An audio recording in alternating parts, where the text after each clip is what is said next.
Pemirsa, 4 menteri kompak menjawab tudingan politisasi bansos dari pemohon kubu 01 dan 03 di sidang sengketa Pilpres 2024. Dan untuk membahasnya kita telah terhubung dengan tenaga ahli utama kantor staf kepresidenan Ali Mohtar Ngabalin. Selamat malam Bang Ngabalin. Ya, selamat malam.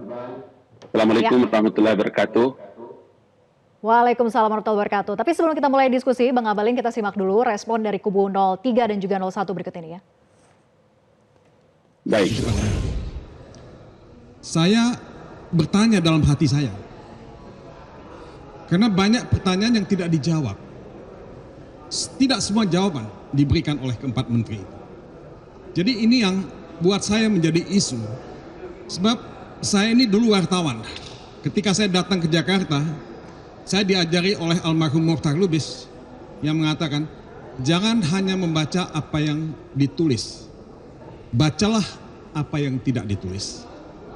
Kalau dalam bahasa Inggrisnya dikatakan, don't read what is printed, read what is between the lines. Di antara yang ditulis itu yang kita mesti baca. Nah, itu yang kita tidak dapat pada hari ini. Apa di balik itu? Ya. Adanya ketimpangan ketika pencairan selain dalam bentuk cash tunai, cash transfer ya, pencairan dalam bentuk natura, itu ada data yang kami peroleh yang sudah kami ajukan di persidangan di bulan Januari 2024 jumlahnya 12,5 T Januari. Sementara kita bandingkan di 2023 di bulan yang sama hanya 3,8 T. Kemudian mundur di 2022 3,5 T. Ada kepentingan apa yang itu hari ini tidak dijawab oleh pembantu presiden. Ya, jadi Bang Ngabalin, kubu 03 dan 01 ini merasa tidak puas atas kehadiran 4 menteri yang dianggap belum menjawab. Nah, bukankah sebetulnya ini momentum untuk menjawab sakwa sangka kepada pemerintah?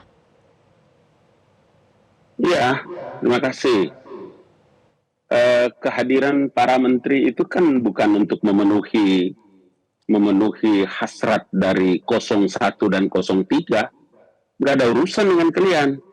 Kehadiran para menteri itu untuk memenuhi apa yang diinginkan oleh Mahkamah Konstitusi terkait dengan kepentingan hakim yang mulia. Jadi apa yang ditanya, bagaimana mungkin Anda bisa menyebutkan ya itu komentar-komentar itu bahwa ada yang tidak dijelaskan, ada yang tersirat dan macam-macam. Begitu jelas, transparan, proses bagaimana itu bansos, bagaimana kerja yang dilakukan oleh Presiden. Jadi kalau 01, 03 tidak memenuhi keinginan apa yang tadi mereka sebut, memang bukan urusannya dengan kalian, urusannya dengan mahkamah, dengan hakim. Jadi para menteri, Bapak dan Ibu itu menjelaskan keterangan itu, keterangan untuk kepentingan secara komprehensif kepada para hakim. Gimana sih logika-logika yang dipakai itu? Gitu, Mbak. Oke, jadi walaupun pemohonnya adalah kubu 03 dan 01 yang merasa belum puas, itu tidak menjadi sebuah kewajiban bagi para menteri untuk memuaskan mereka, begitu ya, kurang lebih? Tidak ada urusannya, karena memang kehadiran mereka itu bukan untuk memenuhi hasratnya itu 1-3 itu, bukan. Ini untuk kepentingan mahkamah. Yang bisa menilai itu mahkamah. Pengambilan keputusan itu ada di tangan para hakim itu. Bagaimana mungkin ada orang bicara tentang sengketa pemilu, kemudian orang membicarakan tentang bansos di sengketa pemilu di Mahkamah Konstitusi. Jadi udah, terimalah itu sebagai satu hadiah penting tanggung bagi para menteri menjelaskan prosesnya, kemudian bagaimana itu bisa sampai kepada rakyat kecil yang harus dibantu, harus didatangi, di backup apa kehidupan mereka dengan bantuan sosial itu. Gitu, Mbak. Tapi Bang Ngabalin, nampaknya majelis hakim ini juga cukup penasaran begitu dengan memberikan pertanyaan-pertanyaan kepada para menteri. Tapi kita simak dulu ya, ini pernyataan dari Hakim MK Saldi Isra berikut ini. Kami harus menanyakan, apa sih kira-kira yang jadi pertimbangan Presiden memilih misalnya ke Jawa Tengah itu lebih banyak kunjungannya dibandingkan ke tempat lain? Ini yang berkaitan dengan kunjungan yang ada pendistribusian bansosnya. Nah, itu yang didalilkan oleh pemohon. Nah, kalau ini kami bisa dibantu menjelaskannya, itu akan lebih mudah kami apakah yang didalilkan pemohon itu bisa dibenarkan atau tidak. Nah, tolong kita dibantu ini oleh 4 menteri ini berkaitan dengan ini. Itu yang pertama. Masih berkaitan dengan peta ini, kira-kira ini alokasi dana yang dibawa untuk kunjungan-kunjungan presiden itu yang dari mana saja? Nah itu tadi contohnya Bang Abalin, jadi Hakim MK Saldi Isra penasaran apa sih alasannya, pertimbangan kenapa Presiden sering sekali kunjungan ke Jawa Tengah begitu ya. Dan ini dikorelasikan oleh pemohon 03 dan juga 01 terkait dengan lokasi-lokasi pendistribusian bansos. Jadi begini Mbak ya, harus disadari dan harus diketahui. Di kantor staf presiden itu ada satu kegiatan strategis yang dilakukan, dicanangkan oleh Jenderal Muldoko selaku Kepala Staf Kepresidenan, itu namanya KSP Mendengar.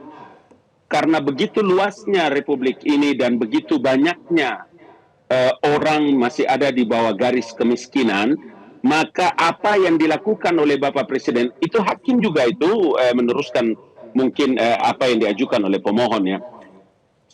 Jawa Tengah itu satu jawaban yang paling terpenting karena pertama sebagai orang Solo yang ada di Provinsi Jawa Tengah, beliau akan tahu dan mengerti tentang betapa banyak orang dan tempat yang harus bisa dijangkau.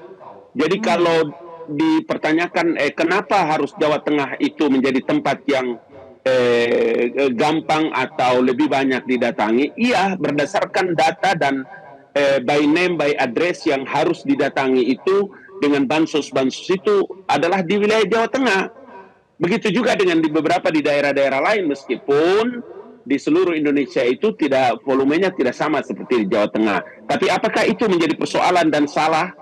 Kan tidak ada yang perlu diperdebatkan di situ atau tidak ada yang perlu dipersalahkan.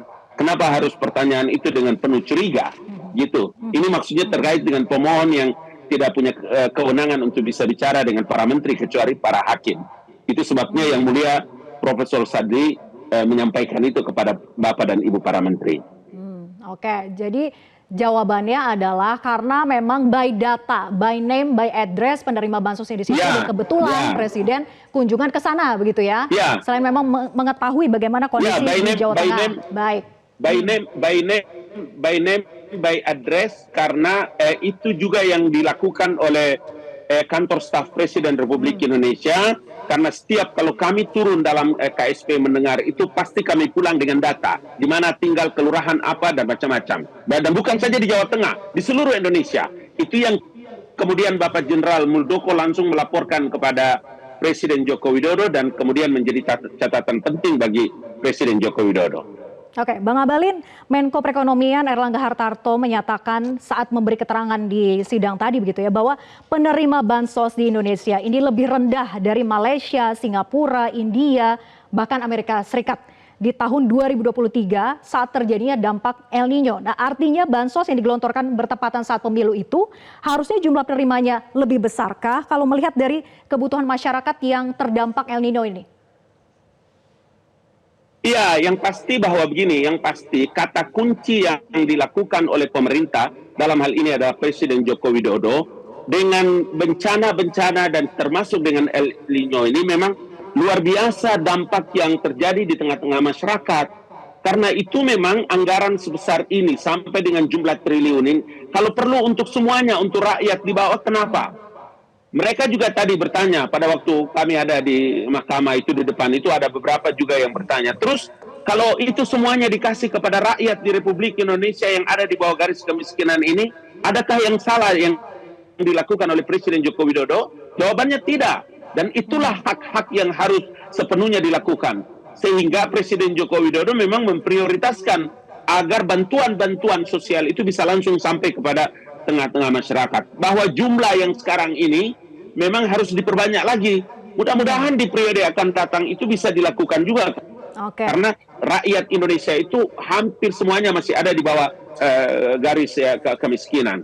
Jadi yang dijelaskan bahwa timingnya walaupun itu berkenaan dengan pemilu dan juga dampak El Nino, jadi bansos ini memang di saat yang bersamaan begitu ya, Bang Abalin? Iya, karena itulah coba dilihat dari jadwalnya.